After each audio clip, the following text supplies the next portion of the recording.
Bom, nessa série de mensagens que temos estudado do poço ao palácio, escolhemos esse herói de Deus da fé, José.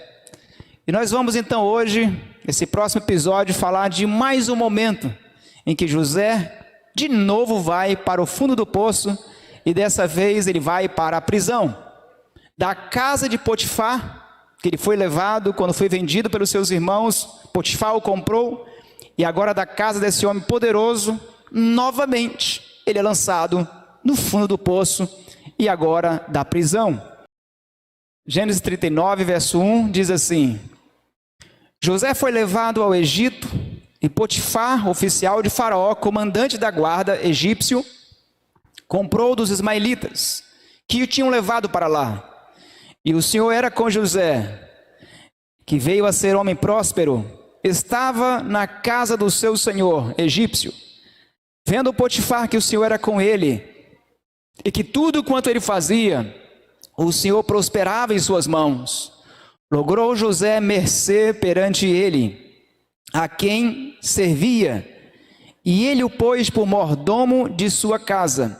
Ele passou as mãos tudo o que tinha, e desde que o fizera mordomo de sua casa, e sobre tudo o que tinha, o Senhor o abençoou. O Senhor abençoou a casa do egípcio, por amor de José. A bênção do Senhor estava sobre tudo o que tinha, tanto em casa como no campo. Potifar, tudo o que tinha, confiou às mãos de José, de maneira que, tendo-o por mordomo, de nada sabia, além do pão com que se alimentava. José era formoso, de porte e de aparência. Aconteceu, depois dessas coisas, que a mulher do seu senhor pôs os olhos em José e lhe disse: deita-te comigo. Ele, porém, recusou e disse à mulher de seu senhor: tem-me por mordomo o meu senhor, e não sabe do que há em casa, pois tudo o que tem me passou ele às minhas mãos. Ele não é maior do que eu nesta casa, e nenhuma coisa me vedou senão a ti, porque és sua mulher. Como, pois, eu cometeria tamanha maldade e pecaria contra Deus? Desfecho dessa história, versículo 21, continua. No mesmo capítulo, então, versículos 21 em diante, diz assim: o Senhor, porém, era com José, e lhe foi benigno, e lhe deu mercê perante o carcereiro, o qual confiou às mãos de José todos os presos que estavam no cárcere, e ele fazia tudo quanto se devia fazer ali. E nenhum cuidado tinha o carcereiro de todas as coisas que estavam nas mãos de José, porquanto o Senhor era com ele, e tudo o que ele fazia, o Senhor prosperava. Glórias a Deus por isso. Bom, eu quero começar com o versículo 3. Essa expressão, ela aparece com muita frequência nesse capítulo 39 que nós lemos. A palavra prosperidade. Diz que tudo que José fazia, o Senhor prosperava nas suas mãos. A prosperidade que acompanhava a vida e o trabalho de José, até certo ponto, não era um milagre direto de Deus. É claro que havia a bênção de Deus, mas era resultado da união, do grande esforço, da energia que José fazia, o que lhe era confiado às mãos, e também a bênção de Deus.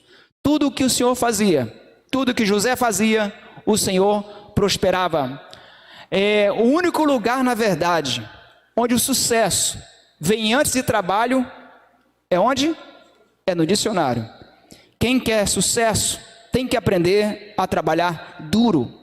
E por causa do trabalho zeloso de José, somado à bênção de Deus, Potifar percebeu que a sua casa prosperava muito. O homem de Deus, a mulher de Deus, onde quer que ele for colocado, essa casa é abençoada. Já parou para pensar que talvez você seja o canal de bênção na sua casa? Já parou para pensar que talvez por amor a você é que Deus tem salvado a empresa que você trabalha? Já parou para pensar na possibilidade de que por amor a você Deus tem guardado a sala de aula e mantido a sua escola talvez funcionando? Por amor a José, Deus abençoou a casa deste homem. Eu espero que eu e você sejamos sempre canais de bênçãos instrumento de bênçãos, onde Deus nos tem colocado. Na vida de José, nós encontramos esse princípio bíblico muito claro. A palavra de Deus em Eclesiastes 9:10 diz que tudo quanto vier à sua mão para fazer, fazei conforme as tuas forças. O que é para ser feito, merece ser bem feito. Se não dá para ser feito bem feito, então não merece gastar tempo para fazer. Porque infeliz é aquele que faz uma tarefa relaxadamente. Deus não pode abençoar uma desorganização. Pessoas desorganizadas às vezes lamentam por falta de tempo, por falta de oportunidade, porque não tem sucesso, mas talvez se tivesse um pouquinho mais de aplicação, um pouco mais de decisão para fazer as coisas de maneira mais organizadas, poderiam experimentar o sucesso, onde hoje só conseguem encontrar fracasso. A vida de José é uma vida de cada serviço que ele fazia, fosse cuidando das ovelhas do pai, fosse na casa de Potifar, onde fosse colocado, tudo ele fazia com muita energia. O que você faz, as pessoas percebem que dá para colocar um selo de qualidade boa. O cristão precisa sempre adotar como princípio assim: tudo que vier para fazer nas suas mãos, então faça. Se não dá para ser bem feito, é melhor, na verdade, nem ser feito. Ainda no verso 4, diz que Potifar colocou nas mãos de José tudo o que ele tinha, porque ele era o seu mordomo. O que é um mordomo? A palavra mordomo não é muito usada mais na nossa cultura hoje. Mas o mordomo, ele era considerado um chefe da casa. A palavra mor, chefe, domus, casa. Então, era um tutor. O mordomo, ele desfrutava de muita confiança do seu senhor. O mordomo, às vezes, era até uma pessoa que ele tinha a liberdade até de repreender um filho do seu senhor. O mordomo era uma pessoa que, às vezes, administrava as finanças da casa do seu senhor. Mas o mordomo sempre tinha que se lembrar que ele não era dono da casa. O dono da casa continuava sendo o chefe. Mas como mordomo, ele desfrutava da confiança e de alguns privilégios. Mas ele tinha limites. Os limites deles são sempre para lembrar que o senhor da casa, embora ele soubesse de muita coisa, ele continuava sendo um servo. A Bíblia coloca um conceito em 1 Crônicas 29:14, que diz o seguinte: porque tudo vem de ti, e das tuas mãos te damos. Para mim esse é um dos versos mais lindos que existe sobre mordomia cristã. Então, quando nós estamos falando de mordomia cristã, quando nós falamos sobre pertencer a alguém, vale lembrar que Deus, na verdade, é dono de tudo. Deus é dono do nosso corpo, por isso a Ele pertence. O sábado, Deus é dono. Dízimos e ofertas pertencem a Deus, porque Ele é o dono. Nossos talentos e dons, Ele é dono. E uma pergunta que eu creio que precisa sempre estar bem respondida no meu coração e no seu coração é: você tem sido fiel, mordomo, com o nosso patrão, com o nosso dono, com o dono da nossa vida, da nossa casa? Você tem sido fiel diante dos olhos de Deus? Porque ser fiel diante dos olhos de uma pessoa ou duas, ou de uma igreja, eu acho que não é tão difícil assim. Ser fiel diante até da esposa, ou do marido, ou dos filhos, ou até do patrão, talvez não seja tão complicado assim. Mas a questão é que não basta ser fiel, ou parecer fiel. É preciso ser fiel diante dos olhos daquele que consegue sondar os corações, diante dos olhos de Deus. José fazia questão de ser fiel diante dos olhos de Deus, porque quem é fiel diante dos olhos de Deus, consegue ser fiel diante dos olhos de qualquer outra pessoa. E José, ele fazia questão de ser fiel perante Deus. Quando você guarda o sábado, não é para a igreja que você guarda, não é para mim que você guarda. É preciso que ao você guardar, você tenha a segurança de que você está obedecendo o mandamento fielmente para Deus. É claro que os benefícios você vai receber. Quando somos fiel a Deus nos dízimos, nas ofertas, reconhecendo publicamente que Deus é o nosso dono, o nosso proprietário, isso temos que fazer não porque vai ficar no relatório da igreja registrado, porque vai parecer que sou fiel dizimista, não. Mas é porque nós reconhecemos Deus como o nosso mantenedor, aquele que nos sustenta. Quando nós pregamos o evangelho, servimos nos ministérios da igreja, precisa ser bem claro no meu coração, na minha mente, que faço isso porque Deus me deu todos os dons e talentos. Talvez você não cante tão bonito quanto a Gleides, talvez você não ore tão bonito quanto a irmã Francisca, mas eu sei que Deus te deu os dons, e você pode usar no serviço de Deus. E no verso 6, eu gosto dessa expressão que aparece falando da relação de Potifar com esse mordomo, o escravo, que ele comprou de uma terra estranha. Diz que Potifar confiou tudo nas mãos de José. Confiança é algo difícil de você poder ter assim. A gente sempre confia em alguém de acordo com o caráter dessa pessoa e o quanto você conhece e o quanto você precisa também. Confiança sempre está relacionada ao conhecimento. E eu fico impressionado como é que Potifar confiou tudo nas mãos de José. Lembrando que José foi vendido como escravo. E se ele fosse um criminoso? Como era o passado de José? Mas a graça e a bênção de Deus conseguem apagar o passado dos seus filhos. Parece que Potifar decidiu ou ignorar ou não dar muita atenção ao passado de José. José, na verdade, era o homem mais confiável em toda a terra do Egito. Potifar não hesitou em entregar nas mãos de José a senha do banco. Ele não hesitou em entregar um cheque em branco nas mãos de José, porque José tinha as chaves dos cofres de todo o poder que Potifar possuía. Eu fico pensando, as pessoas que no trabalho que te conhecem, as pessoas que me conhecem, sua esposa, seu marido, veem em você uma pessoa de confiança? Eles podem confiar em você? Seu caráter é confiável o suficiente para poder entregar a senha do cartão de crédito? Ou a senha do banco? Bom, José era. E um dos requisitos que Deus mais leva em consideração dos seus filhos é a fidelidade.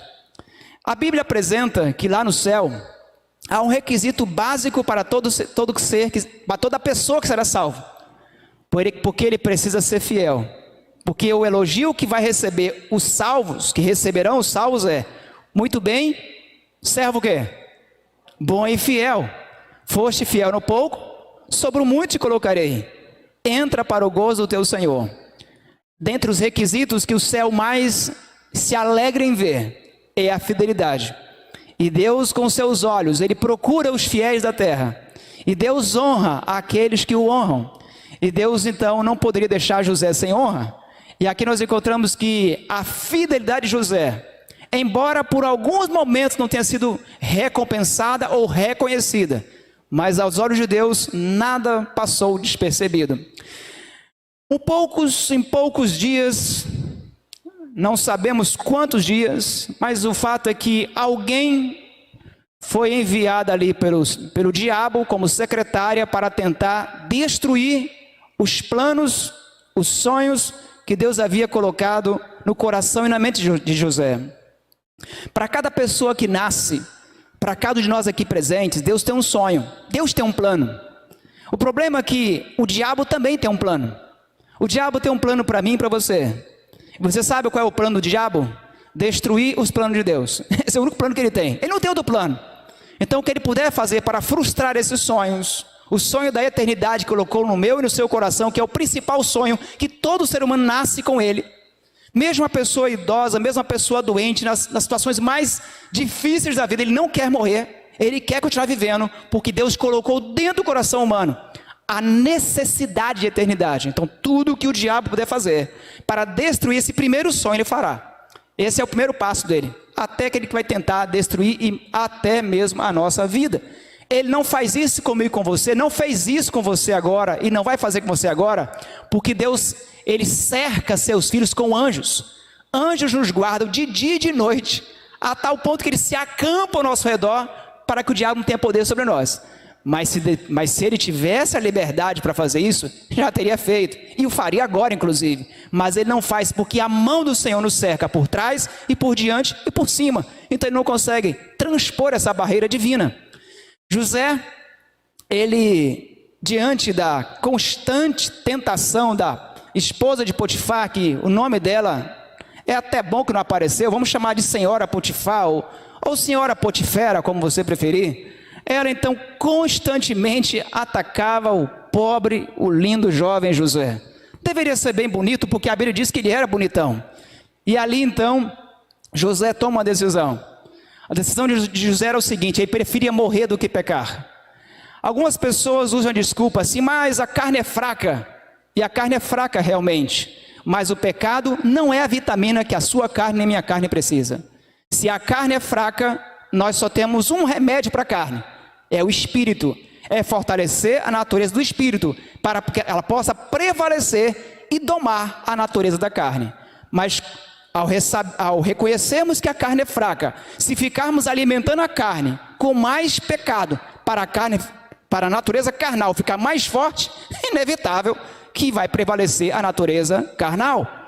Então, já que a carne é fraca, alimente-se mais do espírito. É uma forma de resolver a questão.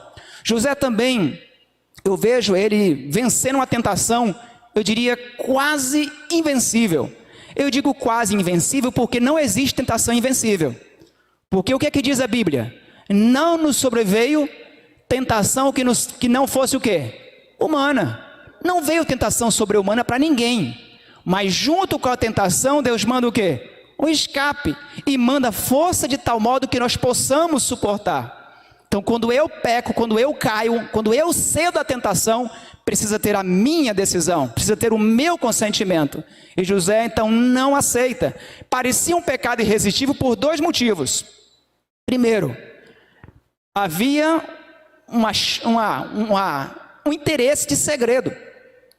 A mulher de Potifar certamente não teria nenhum interesse em falar para o seu marido a traição. E José certamente não teria interesse nenhum de falar. Eles estavam sozinhos. Então parece que a tentação, quando é em segredo, eu acho ela muito forte. O menino dificilmente vai estar vendo alguma coisa errada na internet, na TV ligada na sala. Dificilmente.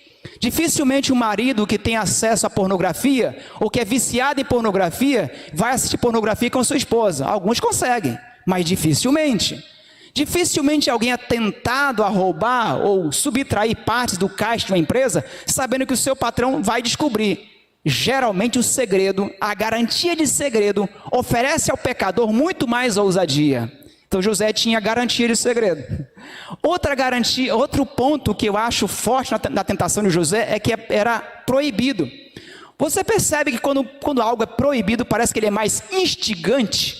Quando algo é errado, parece que nossa natureza pecaminosa e carnal, parece que ela fica assim mais violenta.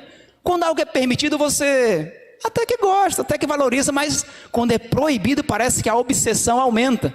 Então ali estava um ambiente, uma situação que seria irresistível. Só que não foi irresistível porque tinha um grande detalhe. Os olhos de José, o coração de José, o sentimento de José já tinha dono. Quem era? O Senhor Jesus Cristo. Tudo que José tinha, seus ouvidos, olhos e mãos, era exclusivo de Deus. Seus olhos, seus ouvidos, suas mãos têm sido propriedade exclusiva do Senhor, então não tem como derrubar. Bom, já que a mulher irada, frustrada, não conseguiu realizar o seu intento, só lhe restou mentiras. E com a mentira dessa mulher, ao chegar ao seu esposo, contou para ele a historinha para boi dormir. Ele então ouviu e tomou uma decisão também injusta. Lançou José na prisão.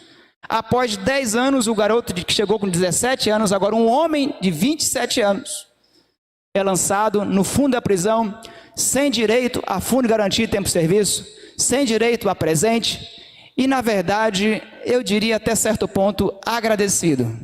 Você sabe por que eu diria agradecido? Não pela sua injustiça, mas porque essa decisão de Potifar revela que ele não acreditou na conversa da sua esposa.